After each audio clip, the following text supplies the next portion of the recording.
Wow, welcome to the History of LA Ska one-on-one sessions. I'm Junor Francis. This series celebrates the ska, rocksteady, and vintage reggae scenes in Southern California and beyond through insightful conversations with legends and modern-day players, including those behind the scenes. So many people working behind the scenes. We really and truly want to thank them. This is the 31st one-on-one sessions and our 16th in this new podcast and YouTube channel. Thanks for the ongoing support from all our fans worldwide. Today, we are joined by the dynamic frontwoman for Orange County, California-based Ferris, singer, composer, writer, Monique Powell. Ms. Powell, how are you? Better now that I'm here with you. Yes, indeed. Wonderful. It's good to have you. Yeah. You really it's good to be here. Yeah, it's a pleasure, you know. We're going to have fun. Yeah. Let me assure you, we're gonna have fun. Yeah. So let's start by asking you, where were you born and raised? So I was born in Los Angeles, and then raised between Los Angeles and Orange County for the most part. I mean, I moved to Orange County when I was little, and then moved back here in 1998 to LA. Oh, so you're in LA, not Orange County? Correct. I'm in Los Angeles. Yeah. Right. Wonderful. Yeah. So when were you first exposed to ska? Your first exposure? I think my first exposure was through my sister, who's about 11 years older than me, and growing up in Orange County in the 80s. We were listening to Rockery Radio and the Specials and the Selector, and I was hooked at that point. Yeah. So brothers and sisters, are they singers or just love music? Any brothers? No, just my older sister, right. Who I mean, when you're a little kid, you really look up, and I still look up to my sister a lot, and thank God she had good taste in music, because it really did shape who I was to become. So you don't blame her for baptizing you into this music? No. She had good taste in music, and I grew up to have, I think, fairly good taste in music as a grown up. I second that. And how about your parents? Are they alive? And if they are, I'm quite sure they are extremely proud of your accomplishment. Oh, I would like to think so. My dad passed a few years ago, but he loved to sing, and he's the reason why I started singing when I was a little kid. What role did he play? What role did he Well, I mean, just listening to my dad sing. So it's kind of a weird story. Like, I don't know if you want the whole story, but my mom is North African. She's from Morocco, and my dad's American. And my sister and I were raised Jewish, even though my dad was raised Southern Baptist.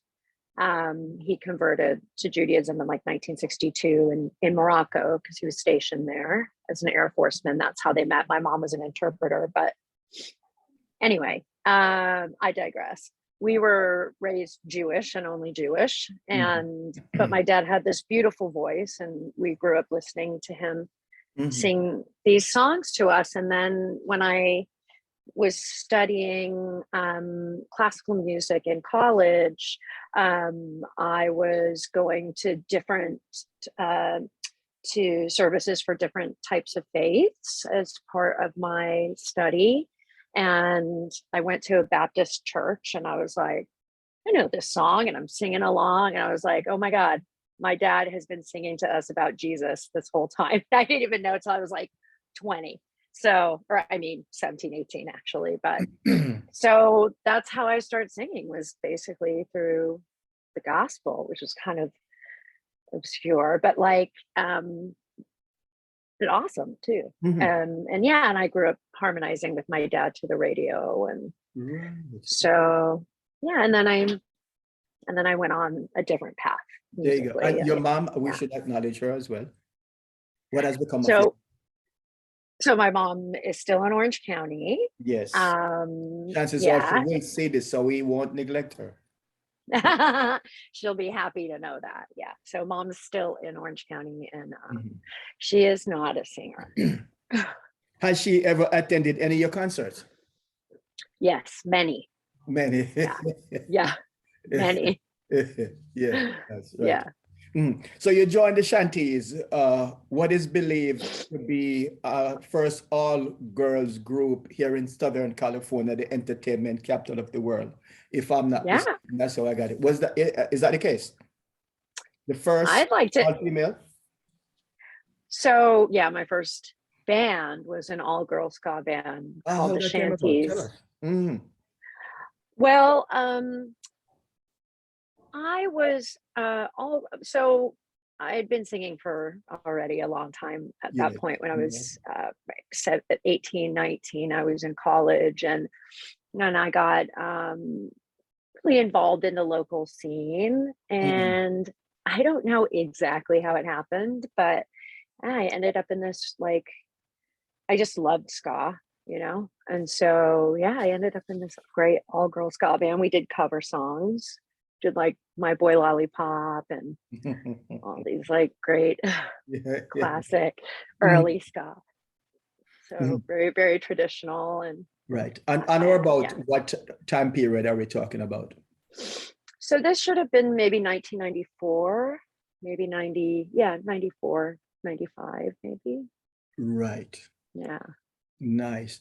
And who are some of your bandmates back then? Oh my God, it was so long ago. And I think we only Yeah, played a this couple thing is all shows. about memory juggling sometimes, and I know. give acknowledgement to people or It's, persons who play active role so they won't feel neglected. oh my gosh. Well, Mhm. we honestly, I can't remember all of their names because we Right. didn't really stay in touch. And I'm not sure if any of the other girls went on to continue doing music. Mhm. But we did get in touch on Facebook, and they sent me the one photo of the Shanties Eh, that that I've that I have, and it's one of my proudest possessions. So I'll have to send that to you guys. no recordings were done, right? No, no. We were cute though. Yeah, I bet. So now we move on to now Save Ferris, formed in about 1995. And who were the original members? So Save Ferris pretty much started when the original group of us all got together, which was like Mark Harris-Mendy on drums, Eric Zamora on sax, Jose Castellanos on trumpet, Bill Uechi on bass, Brian Mashburn on guitar. I hope I haven't left anybody out. So that's kind of, so they had been playing together, some of those guys already. And then, and I was also in another band, so we were familiar with each other. And then, yeah, we started playing as Say Ferris together about that time. Right. And yeah, and so since then, and that was a long time ago now, the lineup has changed, but I'm still here. Right. So we'll come back to the lineup, the current lineup. What was it like hearing your music on one of the most recognized radio stations here in Southern California, considered the entertainment capital of the world, KROQ? What was it like, that experience, hearing your voice? Well, that was very special again, because I remember listening to that radio station as a little girl. And when Rodney Bingenheimer played Say Ferris, I was just like, did he just say Ferris? Like, Rodney knows who we are. And I couldn't believe it. It was a very special moment. And then when they played us in the middle of the day on like, like primetime KROQ, Yes. that was when I just knew things were gonna really change. No turning back, no going back. Yeah. Yeah. And your parents heard you, both mom and dad were alive then? Yes, yes. Mhm. And they were very, very proud. Yeah. I can imagine. Your first Yeah. full-length album, It Means Everything, from I think on or about 1997, went platinum. Now, that's something else. As far as I know, yeah, worldwide platinum. Yeah. And it So, featured infectious rendition of I think the Dixie's Midnight Runners. And I yes. think Yeah. Come On. Mhm. So why you cover those two songs, or the group cover those songs in particular? Well, so Come On Eileen, we Mhm. covered. I just loved the song again as a kid growing up watching MTV, like Mhm. early MTV and listening to early K Rock. That song was just a song that always made me really happy. And Mhm. so Brian Mashburn came up with a reimagining of the arrangement of the song. Imagine, yeah, And lovely. yeah, yeah. And Yes. Mhm. yeah, and it just So, blossomed. so when a record says platinum, does it mean that you need a tractor trailer to draw the money? I wish. I wish I could say that. It's another conversation. Mhm. So what label were you guys with, and were you pleased with the contract, or if you had a contract, then were you pleased? Any displeasure? So, well, we were signed to Epic, which Mhm. Very large. was a subsidiary of Sony. And Mhm. so we had a lot of support, which was great, Mhm. Mhm. and then and we were really young, so we were really like willing to do whatever they asked us to do, even if maybe it wasn't the best thing for us at the time, but we were still like, we just want to play. Mhm. um and yeah, so you know it was the same situation, I think, with almost every other band that was getting signed in our genre, and the genres sort of revolving closely in our galaxy. um we all got shitty deals, you know, and but we were all young and no bank was going to give us a loan. So record labels just acted like gangster loan sharks, and you know got us all in real young and inexperienced No and lawyer to wait. represent, no lawyer spoke for you guys. You guys didn't. Well, we had a really good lawyer, but again, the deal was just standard. And in those days, people were just musicians were just taking the crap that was thrown at them. And it was crap. But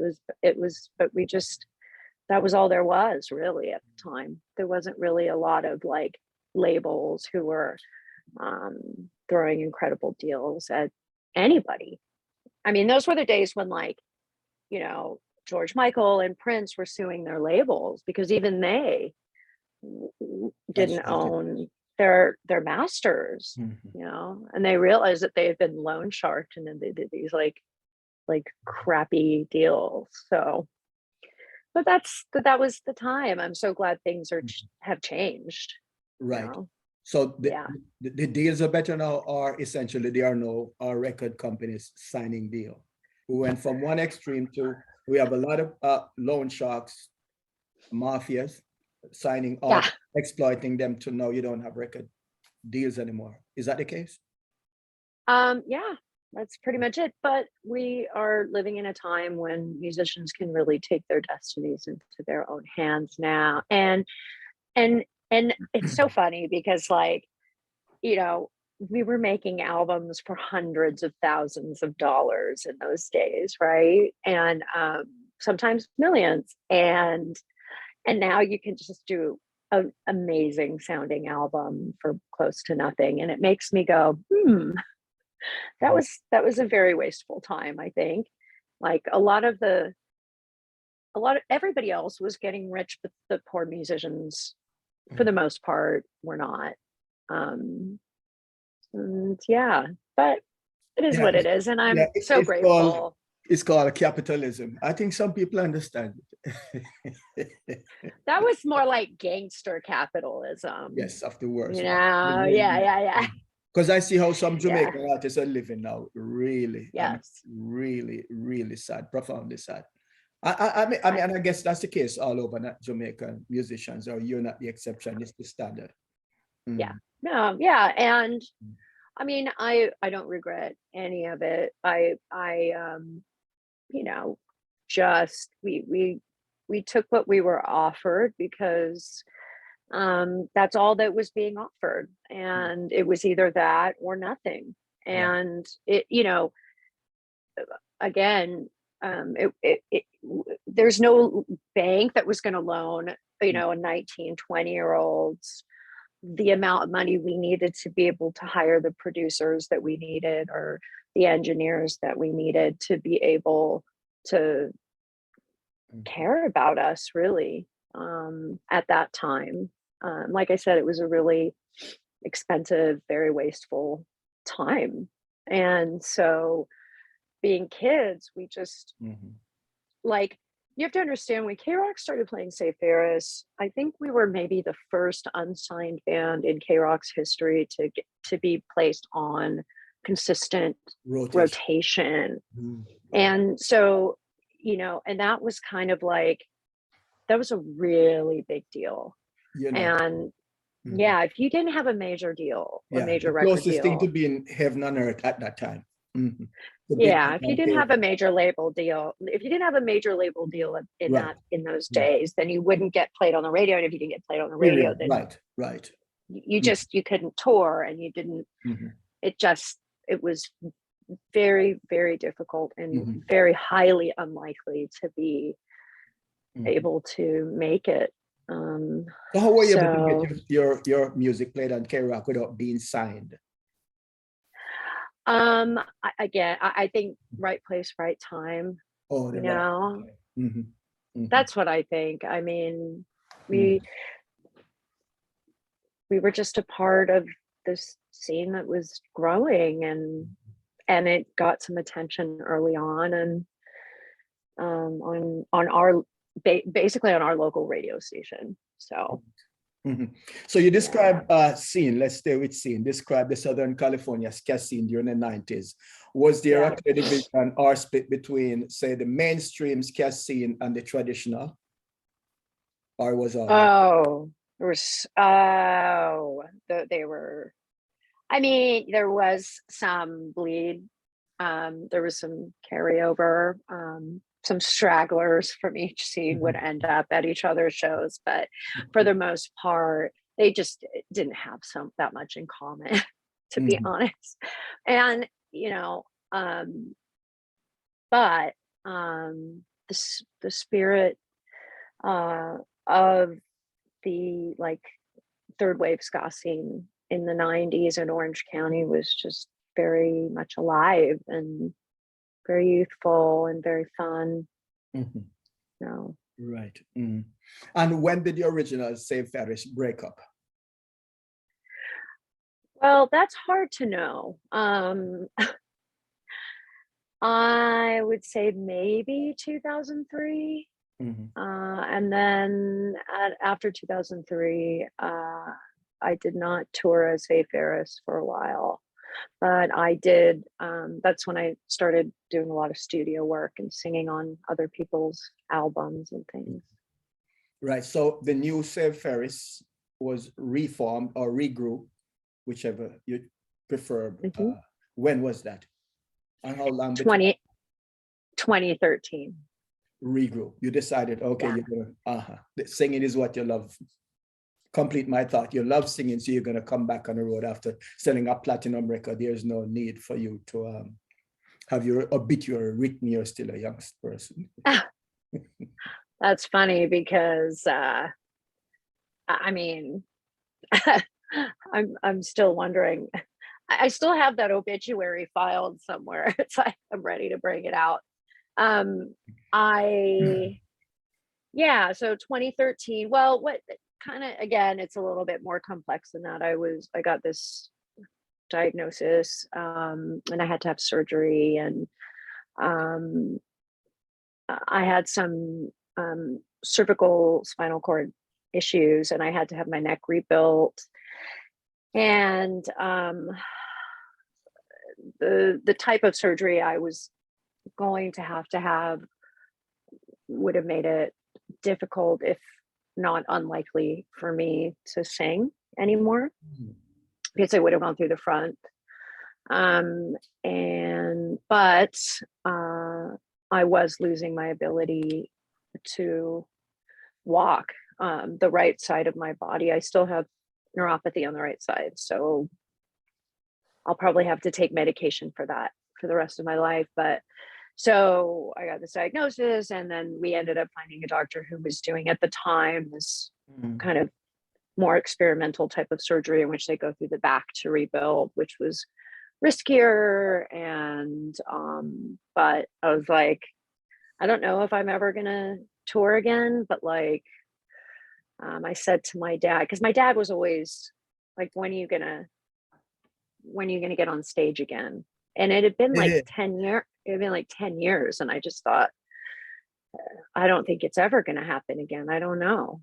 And right before I went under for this crazy surgery, I just said to my dad, if I wake up and I can still sing and I can still walk, then I'll bring the band back. And it's a promise I kept. Wonderful. Congratulations. So you're feeling now as we speak? I feel good right now. Yeah. I mean, it's I really had a lot of pain for many, many years. Yeah, many years on the road and everything. And it was basically touring with a broken neck and 2 burst or discs in my lower back. And because I didn't have health insurance for a long period of time. After you saw platinum. Yeah, I did have health insurance for a short period of time, but then the way the industry was structured then, and the way it's still structured now, is that we don't really take care of our recording artists in America in that way. So I just continued to tour on what was a bad situation that just became a lot worse. You're talking about excruciating pain. Yes. Yeah. And it wasn't like 24/7 pain, but when it would flare up, it was very, very bad. Yeah, it's difficult difficult to explain, but for the most part, like I had all of this pressure on my spinal cord and my neck. And there's still some calcification, that like spikes of calcification that are embedded in my spinal cord and my neck. And I was just sort of, my whole neck was sort of falling into my cervical spine. And so, and kind of like choking off the spinal fluid to my brain. So, yeah, sometimes it would, right before it rained, it would flare up and I'd be like, I'm out. Like I couldn't move. I couldn't drive for 72 hours, but I made it work. Right. And still working because you just came back from Europe on a tour, right? So I did some touring out there, but obviously, the world imploding upon itself via COVID made that difficult. So I was actually in Birmingham for the last year and a half or so, almost 2 years, with my boyfriend, who couldn't come here. Does it rain a lot in England? From what I can remember, it rains there a lot. So you were always in trouble. Yeah, it rains a lot. But the good thing is I was right up the street from Coventry, so I got to see Neville. Yeah, I got to see Neville. So I was out there. Yeah, Birmingham's like a short drive to Coventry. So. Right. So what are some of the distinctive differences between the old band original and your current lineup now? Well, I think there's really, I don't know if it would be fair to compare. They're all incredible musicians, incredibly talented. They're all very fun people. We always have a lot of laughs. I think now the age gap is more substantial. They're all much younger than me. Mhm. Yeah. And Are they still in music, playing music? those guys, I Mhm. don't I You have don't not been in know. touch with them. Oh, okay, right, right. No. It's been a long time and we haven't stayed in touch. But the new guys, um, yeah, they're again much younger and the set is reimagined a little bit. Mhm. It's a little bit more a few more changes than I mean it has to evolve to a certain extent the Mhm. show, so there's been a little bit of Nice. updating and reimagining to the show. Mhm. So you mentioned Neville Stapley. You did a project with him a handful of years ago, right? Yeah, Tell us about our it. I think it's was it a our single? You did a yeah single. our say yeah our Say Ferris EP that came out a few years ago. Neville was on, and it's such a great song. It's really, really good, and Second, I'm right. so glad. Mhm. Yeah, I'm so So was glad the they did recording it. done One here off. or there? Well, that was interesting because I was recording here with John Avila. Mhm. We did it here in Los Angeles, but Neville was still overseas. Right. So John is we from Oingo just Boingo, right? yeah, Mhm. yeah, Right. yeah. So, So and transatlantic, you guys went. Ah, we just sort of flew the files. oh, not you didn't physically, the band didn't physically go across. The No, technology, we like, yeah, it was self-funded. We didn't have that kind of right. budget, We're but talking about now 2017, so that musicians were able to do that. In the olden days, you'd have to definitely, literally, physically fly across. right. Exactly. Yeah. I was amazed myself. I was like, "Oh, what, John Avila? You've just blown my mind." At Yes. times, it was so like just getting reacquainted with the music industry again after like 10 years. I was like, "Oh, we can do this now. This is Mhm. amazing!" Like I had just crawled out from under, a musical rock. Like, wow, digital? Mhm. Who So knew? it's approaching 2 years since the pandemic. Have you done any shows locally or across the pond, England, since the pandemic? Have you performed? So not across the pond, but here we've done a couple festivals, a Mhm. couple shows. I mean, we are putting something together for next summer. Next summer My means 2022 summer or 23, two. 22. Yeah, So this coming summer, right. So English language is hopefully. so complicated. Yeah. So maybe like 2022. All right. summer, fall. Yeah. Mhm. In the US something. Right. So But are you my able to thing, tell us a little bit more so we can be a little. well, it's very early stages right now, but Mhm. I've been just writing for the last few years. I Mhm. want to put out maybe another EP, again, self-funded. um and it's interesting because of COVID. What I originally wanted the album to be has changed a lot, In what so I in had to what kind way? of start over In again. what way? Well, originally I kind of wanted something a little bit more, I don't know, electronic sounding, and not in like more analog digital. I don't know if that makes any sense, but like utilizing kind of older um electronic Mhm. instruments and machines to make it sound retro and kind of dubby a little bit. But now there's I had to start over because I realized that wasn't what I wanted anymore. So So what brought about the changes? music changed, life changed. my what I listen to changed. Living in England changed me musically.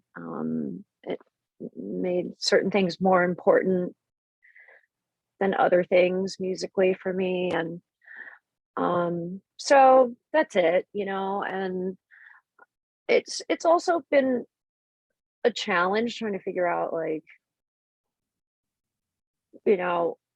what do I want this album to sound like?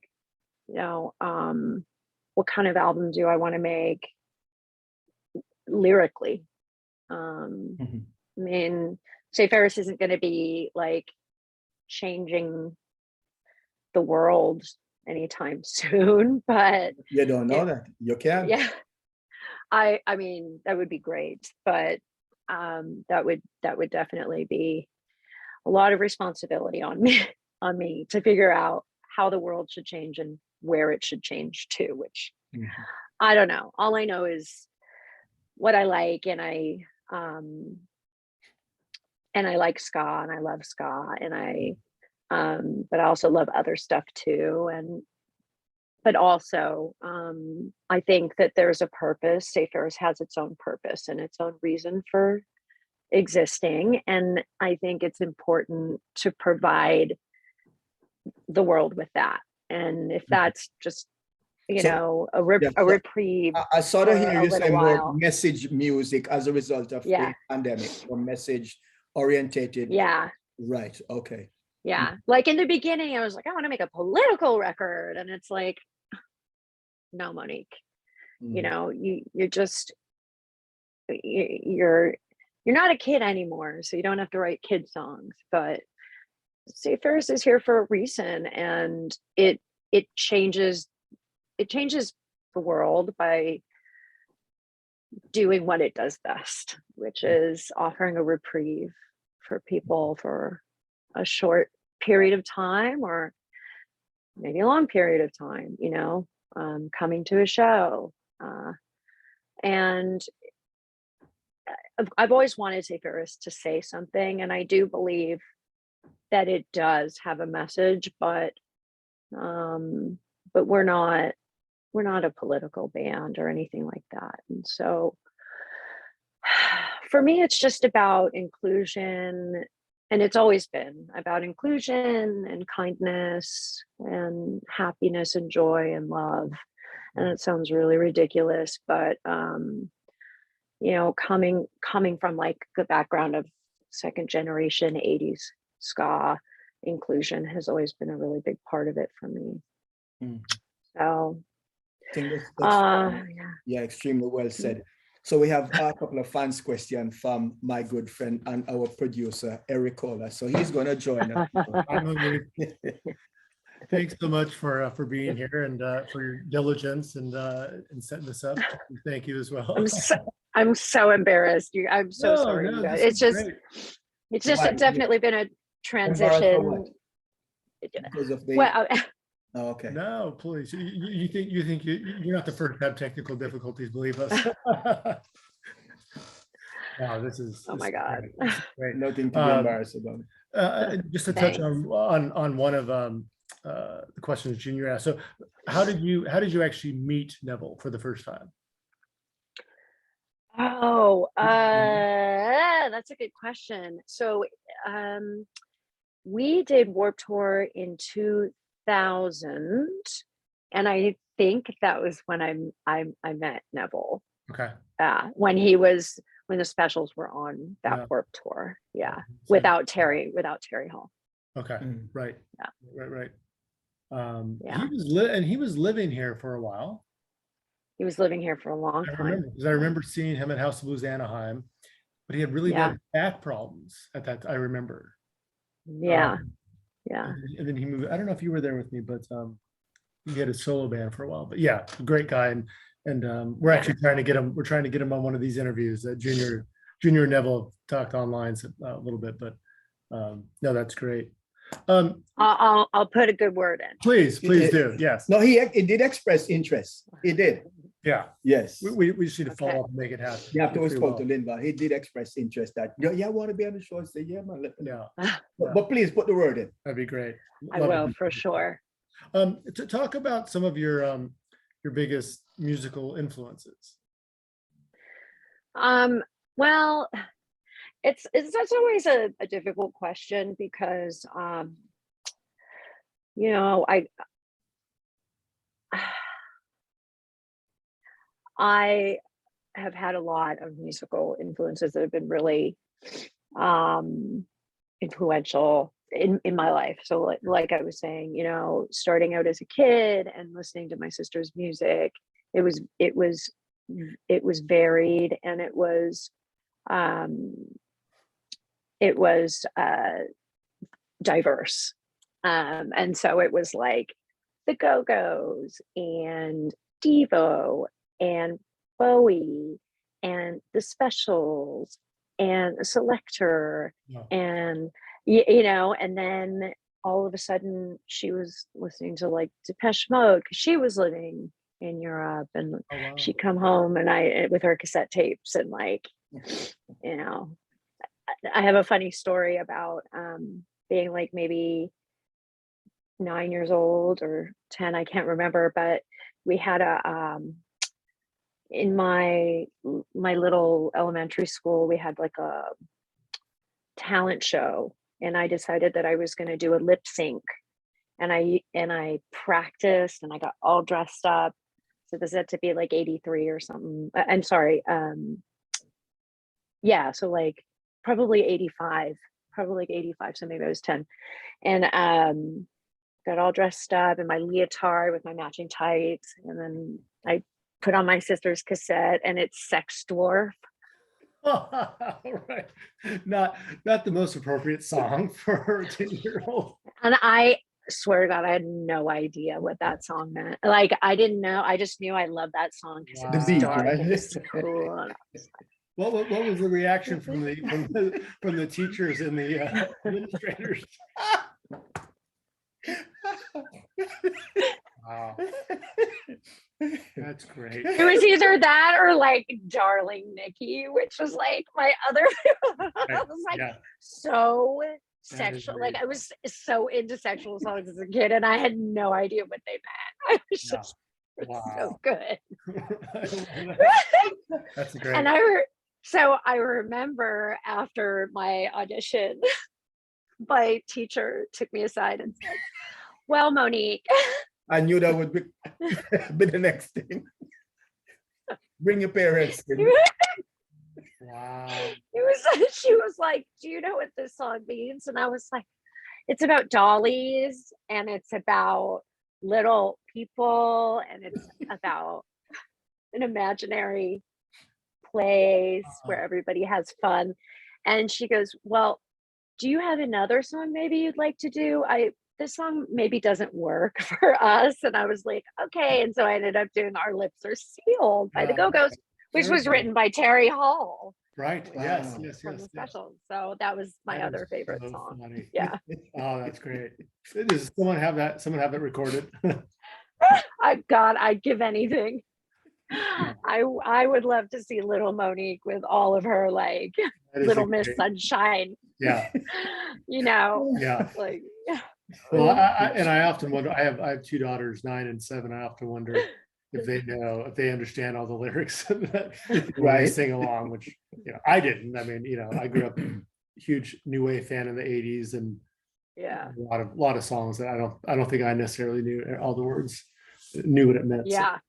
So, Yeah. And it's a good thing. I think that they were far more upfront with sexuality maybe in those days too. Like now they disguise it a little bit, like Watermelon Sugar and right. Cake by the Ocean and stuff Yeah. like that. But back then they were just like, Depeche Mode, like Master and Servant, like Yeah. get down on your knees Goes to like a Hollywood dog. and And it's relax like, and just- yeah. Right. yeah. True. Good point. Was that song a radio staple? The one you played? Was it played on the radio? Oh yeah. Mm. Sex Dwarf. Mm. Yeah, I heard it on First Wave the other day. On Yeah. XM, yeah. Yeah, that was I actually still really love that song, but now I actually know what it means. yeah, great song. So obviously throughout your career, you've played numerous, whether it's Warped Tour that you mentioned, all these radio shows, K-Rock and numerous ones, movie appearances, TV appearances, performances. But talk about some of the, I don't want to put words in your mouth, but talk about some of your career highlights from a live performance standpoint. Just a few highlights. I know. Oh, Whether it's playing think, cities throughout the world or. well, okay. So the comeback show in 2017 was a highlight, and selling out the Pacific Amphitheater With Dave Wiggling, right? Yeah, with the English Beat playing with us. And because it was hard, I was in a lot of physical therapy for 4 months prior, just about every day, because the surgery I had, they had to cut through this muscle in my neck, in the back, and I guess that's a big deal. That's a big muscle and it holds everything up. And so I literally had to like learn how to hold my head up again and how to move my arms. And so, yeah, that was a lot of work, but so that was definitely a lot. A very special show. But then, there's all the television stuff we did, and all the Warped tours that we did, and even doing Warped in 2017 at like 40 years old, and what Warped had become, 17 years after the last Warped tour we did, and it was like, wow, I'm an old lady. But I didn't care. I had so much fun, and that's a hard tour, and getting through 7 weeks of doing that was also challenging, but also a gift. And yeah, I mean, it's all been an honor, honestly. I don't mean to sound cheesy, but no, I can like you realize, like, sort of when your industry is pretty much obsolete for over a year, possibly more, because the industry has definitely, the live music industry has not come back as it was before COVID, and it's going to take a long time for it to do so. So when that's kind of wiped off the map for the entire world, you realize how lucky you were to have it. And so that's kind of where I'm at now, is just reflecting on how great all that was and how much I miss it. And I miss it from my friends too, and other artists and musicians. So. Yeah, we can all relate. That's very well said. So how did you had mentioned, so during the 10 years that say Ferris did not exist, you recorded several other bands and artists, right? I think it was you did some work with like Hillary Duff, right? You worked with a few, but touch on some of those and some of those highlights. So during that time, John Feldman, who is the singer Goldfinger, for Goldfinger, became this like famous producer and was kind enough to give me work. And so I sang on a bunch of his records that he was doing, Goldfinger records, used records, some ghosting. And then I was working for bunches of other producers as well, doing a bunch of ghosting as well. And that was always fun, but I mean, it's nothing like live performing. I think live performing is just where I excel, probably. I don't consider myself really a jack of all trades. Like I'm an okay writer. Like I'm all right at all the other stuff, but performing is kind of where the money's at for me. in a symbolic sense.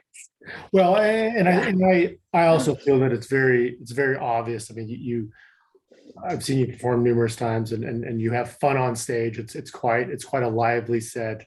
The interaction and just overall. So I mean, it's obvious that you enjoy doing that, right? That's where you shine. Thank you. From way back when to to now. And I had some friends that were out at punk rock bowling, right? You were out there. It was a great. Yeah. It's funny after so the punk rock bowling show was kind of this most recent one was kind of a last minute fill-in sort of thing. And it was amazing because Devo headlines Yes. punk rock bowling, and I got to see them for the first time in my life. Wow. So cool. yeah. So that was a very big deal for me, but it was very cute because after we played the show, the punk rock bowling show, my friend from Orange County, Scott Barrett, texted me and was like, my friend just texted me and was like, yeah, so I can't remember if it was his friend's son or his friend's niece or nephew. I think it was maybe a niece or something, just wrote me and said, I just found this new band called Save Ferris. You guys should check them out. And I was like, Right. Yeah. There we go. she still got it. That's right. 46. Getting new fans. That's what you want. Absolutely. I love that. So I thought that was cute. And so it was very fun. And it was really great. Again, to have to be able to look out and have such a diverse crowd of fans for Save Ferris now. It's like everything I've ever wanted ever in my life, all age ranges, all nationalities, all, what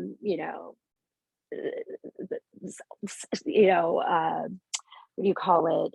Just gender diverse and sexual orientation diverse. And it was just and there were punks and there were ska kids, and if the punks are coming to your shows, you're cool, and so it made me really happy. Very good point. Yeah. So how important do you think it was for groups like, say, No Doubt and Dancehall Crashers, to help pave the way, so to speak, or to help inspire groups like say Ferris? I mean, there wouldn't have been a third wave ska scene if it wasn't for those guys. Yeah. I mean, again, it's like people want to say that because there were women before me, that women paved the way for me, but that's not it. They paved the way for every single dude in that scene too, and it's like, so not just me, but every other male fronted and male backed band that was trying to make it. And they were all listening to DHC, and No Doubt. They just didn't want to admit it maybe, but they were. Yeah. As was I. Right. Sure. Yeah. So, and what is it about, and I live in Orange County, but what is it about the Orange County scene? Because to stick on that point, the 90s, mid 90s, late 90s, I mean, ska and the ska punk or third wave would not have been what it was, right? I mean, and throughout the world, really, had it not been for bands like yourself, right? And Real Big Fish and others, right, who really helped. But what do you think what was it about, like, the bands feed out, the musicians got inspired and fed off each other, and just what if you had to pinpoint it, what was it? Was it something in the water? I think we all fed off of each other, yeah, that's all I can really say about it, is we all influenced each other and pushed each other musically because we all went to each other's shows. And there was a lot of support like that. Yeah. And I think also there's always been sort of there's always been a punk scene in Orange County too, like and Los Angeles, obviously. And so I think a lot of it for a lot of the bands came from punk as well. But it's hard to say. It's hard to say. I do think we all just influenced each other. Yeah. Yeah. I mean, obviously, the foundation was first and second wave of ska, obviously. So Jamaican ska to British ska. And then we destroyed it, made it super fun.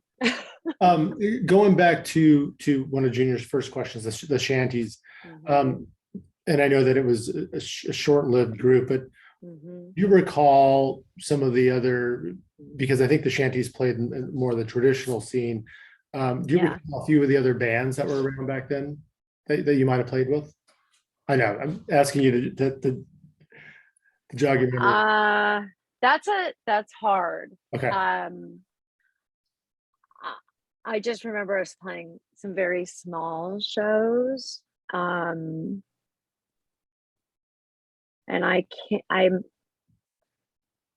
maybe the Knuckle Brothers, like maybe Suburban Rhythm, but again, shanties being more traditional would have probably played more like on the mod scene. Right. So Stalag, what was the band called? It's named after a movie. Stalag 17, Stalag. Oh, okay. I can't remember. Yeah, that could be. Yeah. I'm kind of drawing a blank, and I'm sorry. That was no. It was like 2 lifetimes ago. It was a long time ago. Completely understandable. Are you listening and liking any of the, because I hate to use the word revival, but there is even right before the COVID pandemic period here, but there's been a resurgence and renewed interest or continued or grown interest in ska, with different, the documentary or that was out, the different books, and it seems like more ska bands have also formed. Any newer ska bands that you have discovered that you've become fans of? I mean, I love the Skins. Yeah. I don't know if you. I don't really even know what defines itself as ska anymore. But like, yeah. But yeah. That was actually the first live show I like, the first live club show I saw coming out of COVID. I saw them play in Birmingham, and oh wow, it was just like, I was so excited. I was like crying. I was like, oh my god, they're live good music. And then everything imploded again. So we're waiting to come out of this one. But yeah, so I really love the Skins. I think they're very talented. Yeah, I'd love to see them over here. They're so great. Yeah, I really, really, really want to tour with them. And the Interrupters, who I also love, who played one of their first shows with, say, Ferris in 2013 at the El Rey. Oh, nice. Yeah. Love the venue. Yeah. So that was fun. So the Interrupters and the Skins, and I can't say I know of much else at this moment. Or how about other genres? What else are you listening to? I listen to a lot of I listen to a lot of old stuff. Like, I've always listened to old punk, and old punk meaning like I'm kind of a like I like a lot of sort of like late 70s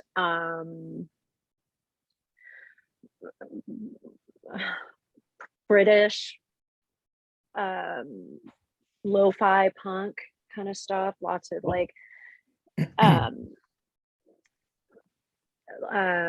So I like a lot of, what are some of my favorite bands? So the Au Pairs I've been listening to a lot. The who else? Yeah, like just lots of early punk, I guess, has kind of been my thing, but also trying to find a lot of like female voices in early punk. The Janitors, they're American. What else?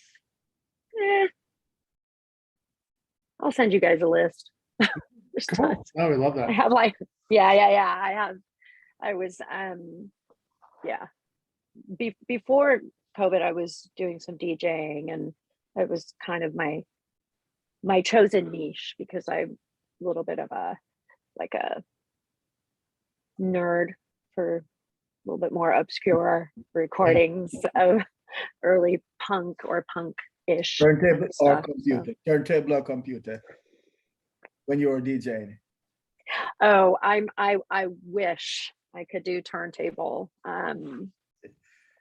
But no, it's computer. But I'm definitely into the science of it and the beats per minute and the chords the songs are in, and kind of arranging it like it's a show kind of. Nice. Yeah. When I DJ. That's great. Silly. There's a beginning, a middle, and an end, and yeah. Ah, Wow. So I listen to like a lot of old breakbeat too. Okay. Yeah, that's good. And like, you know, old music I used to roller skate to when I was a little kid, like no parking on the dance floor, no Sure. parking, baby. Yeah. like roller skate punk from the like 70s and 80s and stuff. No, I'm sorry, roller skate. I'm sorry, not punk, but roller skate. What do you call it? Funk. There you go. Here we Roller go. skate funk. Yep. Oh, that's cool. Yeah. So what else? You had mentioned a potential tour in the works and in writing. What else is on the horizon for you and for Safe at Ferris? Well, We're getting out of this. there's a couple things on the horizon for me as a solo artist as well. So I've been writing a show for Las Vegas, a small stage show for a lounge residency in Las Vegas, and it's variety and comedy, and it's again embodies all of the things that are important to me, that have always been important to me: inclusivity and fun and not taking ourselves too seriously, and music and dance. And so I've been developing that, and then also working on a marketing campaign to be the spokesperson for and I don't want to say because it's for a kind of alcohol. Okay. And so my Say Ferris persona, we're creating a marketing campaign to be the spokesperson for that. So we'll see. We'll send you positive vibes and good wishes on all that. That sounds exciting. Part of the biggest concept, maybe because you incorporate some light burlesque type, dancing into your stage show. Is that incorporated into this all as well? Yes. For this Vegas show, again, it's a smaller stage show, but I'll just say, so what I do on stage is called shedding. I guess it could be considered burlesque, but I basically shed layers. What I'm doing is bringing real Vegas performers out of retirement, showgirls and musicians, people who have been aged out of the system, who I believe still have an incredible amount of talent and deserve to be heard and seen. So that's pretty amazing. Yeah.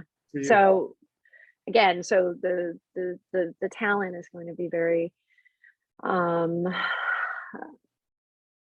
it vary in age, vary in demographic, it's going to be varied, very varied. But yeah, I think ageism is sort of like a last frontier, or one of the last frontiers that we need to start talking about. I think particularly in the music industry, I just see these incredibly talented people who can't get jobs making music, making art, and like, why? That's right. It should be about the art, right? So yes, ma'am. Agreed. So, and they're my favorite kinds of people because I learned so much from people who have so much more experience in life and in art than me. So, and like these showgirls are still sexy. They're like they're super cool with like just going topless. They're like 70 plus years old and they're like, hello. It is beautiful. It's like the most beautiful thing I've ever seen. Yeah. It makes me so happy.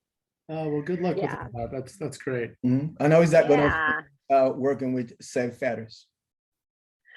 Well, that's not going to be it's me, like, and I'm going to be wearing wigs and fancy costumes. So it's going to have echoes of Say Ferris, of course, because it's me, but that show is not going to be a Say Ferris show.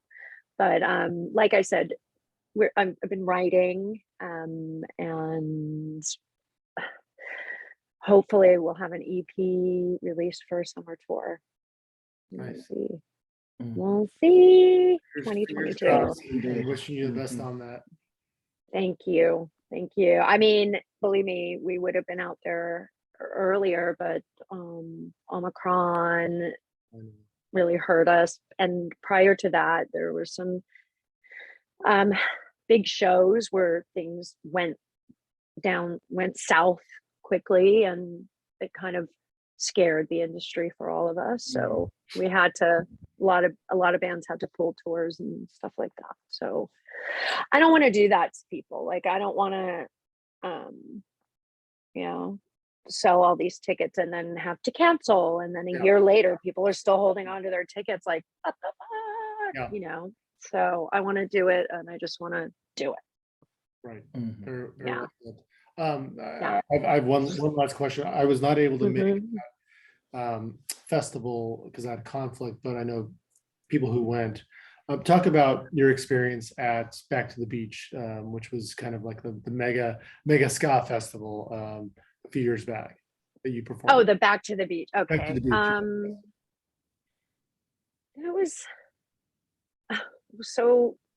That was probably one of the largest crowds we had played for in a while. I mean, since probably Warped in 2017, and so it was great. It was great to be back on my home turf. I mean, I grew up going to Huntington Beach, and now we're playing on Huntington Beach. So it was so much fun. Great shows. Yeah, great one. I mean, again, like I look back and I think about the audience, and I think about the whole experience of playing live, and I get misty. I'm just like, I miss it. Like, even my I'll take my shittiest live music experiences right now. Like, I will take anything. You want me to sing at your wedding? You have plenty of distinguished company. We all want to. I know. I will sing at your bat mitzvah. Call me. You got $600. I'll do it. Well, thank you, Monique. This has been fun. We appreciate you taking the time, and congratulations on just a wonderful career and everything that you've given to the fans and the music. So and good luck with your health. With your health, recover nicely and swiftly. Thank you. Thank you, and all the best to you both as well. And thank you for having me. And we're been ourselves with John. We're not kidding you, man. Yeah, it's nice to talk about myself for a little Yes, while. you know, like- those guys on television, I watch some, some of the shows, they think they have exclusive right to you. No. Nobody asks me about me anymore. So thanks, Oh, guys. yeah, I made it my point of duty. We made it our point of duty to find out. Thank And you thanks to your very parents much. and your sister who got you baptized into this great music. God bless her. I bless Yeah. her every day. Yes, man. And she loves it. Yes. She loves it. And she still listens to ska? Oh my God, of course. Yeah. Yes. Yeah. That's what I'm talking about, Yeah. Baptism. The girl has good taste. Of course. That offbeat music. Nice, man, It's nice, infectious. nice. Yes, it Yes. is. Mhm. I suppose we reach our destination now. Yes, right? Junior. Yeah, we arrived. Mhm. Well, want to thank all our viewers, and you always say that part. Thank you, Monique. And where can people find you online? SayFerris.com. Mhm. I mean, Say Ferris official on Instagram, Monique Powell 1 on Instagram. I mean, just come to a show. Just keep Very your eyes peeled for and just come out and say hi. And So any support. show in the immediate foreseeable future, around the corner, or we're waiting until the pandemic taking over? We're waiting until summer, Mhm. Okay. like maybe April, May, June. Okay. So Fair enough. The tail end of the Maybe- winter. I'm like Wait. pulling my hair out, counting the minutes until I can get back out there. So you're rehearsing extensively, preparing for the tail end of the winter into spring? Not really, no. Just writing, mostly writing, Right. writing and demoing, and kind of working out this EP and the logistics of that Mhm. happening. So Nice. Well, that's about it. Taking it easy, spending time with my cat and my family. there you go. Yes. Well, we love talking with you, Junior. Mhm. Thank you. Yes. Thank you Yeah. for This being. guy. Oh, look. Hey, my favorite animal. What is his or her name? This is Old Man Blue. Hi, Old Man Blue. Old Blue. He wears a little ska bow tie. There you go. All right. And it's blue because Yeah. he's a zombie. You know, Eee. the first cat on this podcast. He's my baby, and I'm so happy to have him with me again. He's also giant. He's a giant cat. Yeah, that is a big cat. Large. Wow. Yeah. Oh, Yeah. adorable. So Oh, right, because when he didn't go with you to. Wow. Okay. no. But now I have two lion-headed bunnies over in Birmingham that I miss terribly, that my boyfriend is taking care of right now while I'm here. Wow. So yeah. Cute cat. Yeah. He's all right. He's all right. Thank you both. Of course. Of course. Indeed. Well, we're urging our friends and viewers and listeners to please follow us at History of LA Ska on Instagram. Subscribe to our YouTube channel and join us on the Facebook group. And follow me, Junor Francis, at Junor Francis. This series is produced by my good friend here, Eric Kohler, for Rockery Radio. Talk about your posting. You're still doing your postings? Oh, your daily posting. yes, This Rockery man Radio. works like a firefly. Rockery Radio, my other partner in crime, Sean Heitkemper, and I push out daily playlists. Of Daily. different rock, rhythm, and soul and Jamaican inspired playlists. Say Ferris is on some of them as well. So you can follow us at Rockery_radio. And again, Junior, thank you for all of your hard work and efforts here. Monique, again, it's been a pleasure. Stay healthy, stay safe, and we'll see you at some point later this year on stage by Old Man Blue, Little Man Blue? Old Man. Old Man Blue. Old Blue. Old Blue. Old Blue. All right. Yeah. Take care. Have a wonderful evening. Bye. Take care, everyone. Bye. Thanks. All again. right. You bet. Everyone be safe and much love. Take care.